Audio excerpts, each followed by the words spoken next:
Matthews became the lead story on his own show, Hardball, last night when he made this announcement. Well, after conversation with MSNBC, I decided tonight will be my last hardball, so let me tell you why. The younger generations out there are ready to take the reins. We see them in politics, in the media, in fighting for their causes. They are improving the workplace. We're talking here about better standards than we grew up with, fair standards. A lot of it has to do with how we talk to each other. Compliments on a woman's appearance that some men, including me, might have once incorrectly thought were okay. We're never okay. Not then and certainly not today. And for making such comments in the past, I'm sorry. Yeah, well. He made a recent statement on the show that got him into trouble, and there are also allegations of inappropriate comments, as he said, that he was alluding to in the clip. You know, are you surprised he's leaving? Well, I like how he says complimenting women. You know, it's this continuous, like to Laura Ingraham, he said, you're one of God's gifts to men in this country. Oh, please, Laura Ingraham? But, number one. But then when he compliments somebody, he also insults somebody. So he said, in 1999, he said to Jennifer Flowers, remember her? The Clinton thing? You're a beautiful woman. Everybody watching knows that. Hillary Clinton knows that.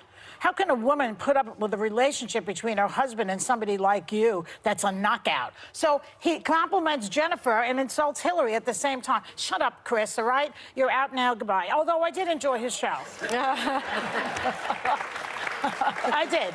I have to say, I used to watch it at 7 o'clock. He's passionate, and he loves politics, and he loves history. And I enjoyed that about him. But you know what? It's enough with these old guys with their stupid remarks.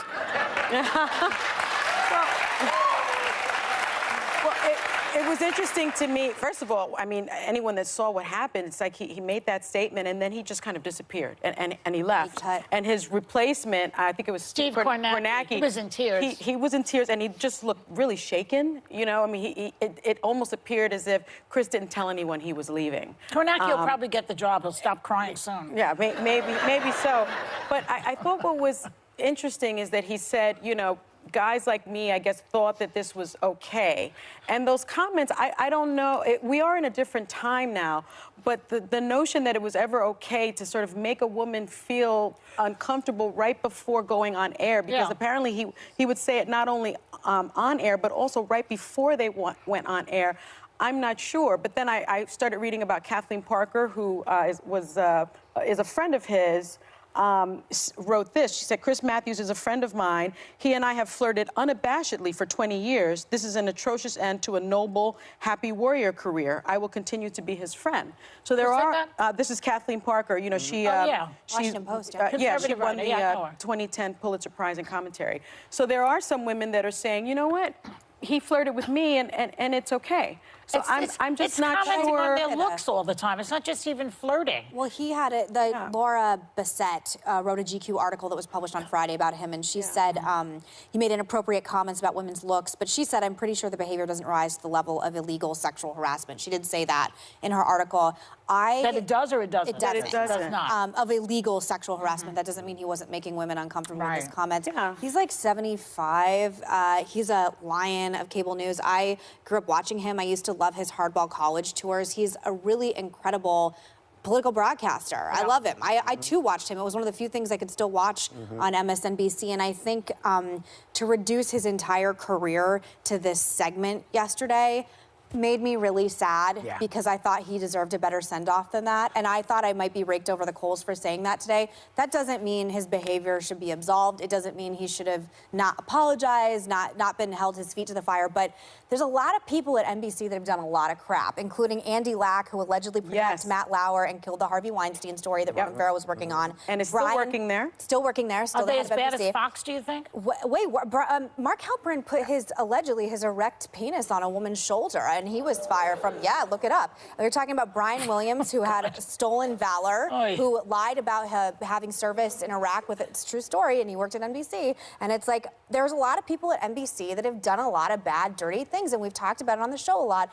So if you're talking about, like, Andy Lack killing the Harvey Weinstein story. And it's in the C-suite. Yes. So it comes from the top. And that's one thing that I was really troubled by, because if you have someone that's in the C-suite, getting rid of Chris Matthews at MSNBC, not to say that his behavior is appropriate, because it's not, because apparently someone else at behind the scene, one of Matthews' former producers, told the Daily Caller in 2017 that he rated his female guests on a numerical scale and would name a hottest of the week. Yeah. I mean, that's like teenage boy stuff. But again, this is behavior of a 71. I say this always about men of a certain age.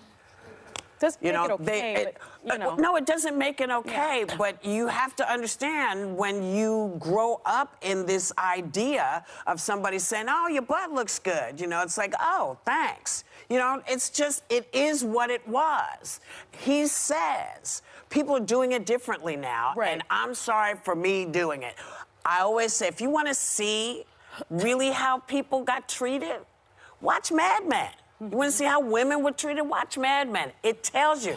There's a whole thing that we've all grown up. Too long ago. No, it wasn't too long ago. Because I remember being treated to those comments when I first started practicing law, and that was in 1994, 1995. We never heard it so long ago. We never heard those comments from Walter Cronkite. I'm just saying there are men who didn't do it. Yes. Many of them. Of course. There may be men who did do it that we never knew about. Well, but the bottom line is, as Chris pointed out, it's no longer acceptable. No, it isn't. So he's out, and he did the right thing. He said, I messed it up, I'm done. Yeah. Okay, Mark Halperin has denied any unwanted physical contact. Of course he has. Right. Well, I never asked for any. I said allegedly. By the way, I said allegedly. I said allegedly. Yes, you did. And he did. He was allegedly accused of that disgusting act. Yeah, it was pretty gross. I mean, but,